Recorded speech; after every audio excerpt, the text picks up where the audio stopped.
En el cuarto problema de esta tarea se nos pide determinar los intervalos en los que la función dada es creciente y en los que es decreciente.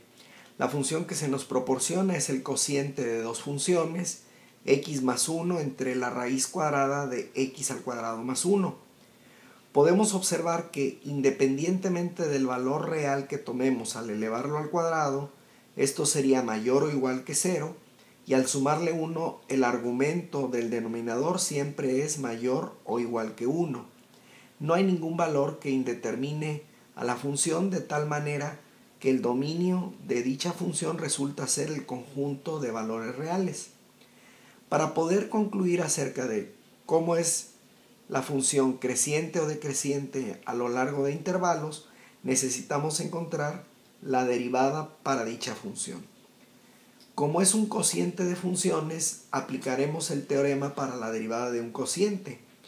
La derivada de el cociente sería el denominador, la función en el denominador, multiplicado por la derivada de la función en el numerador, que en este caso es 1, menos el numerador, que es x más 1, multiplicado por la derivada del denominador.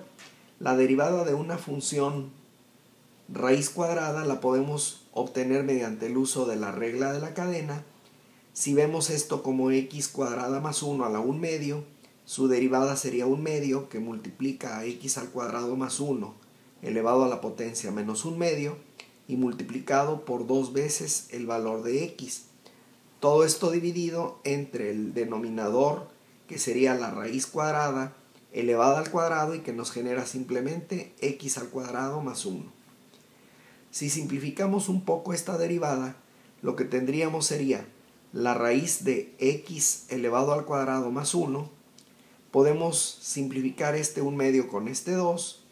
A la hora de multiplicar x por x más 1, lo que tendríamos sería un valor de x al cuadrado más x, pero este exponente lo podemos pasar en forma positiva al denominador y lo escribimos como x al cuadrado más 1, que habría que dividir entre x al cuadrado más 1.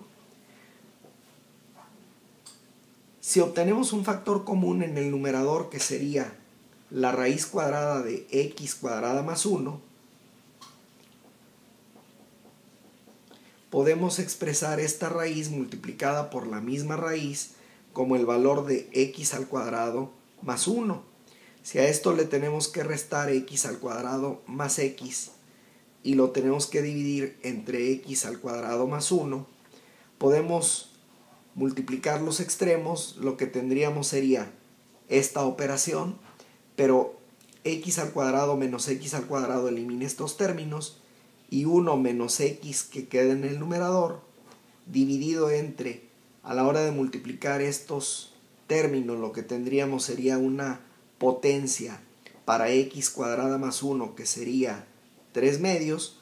Nos damos cuenta que la derivada f' de x es igual a 0, si analizamos esto, cuando el valor de 1 menos x es igual a 0, es decir, cuando x tiene un valor de 1.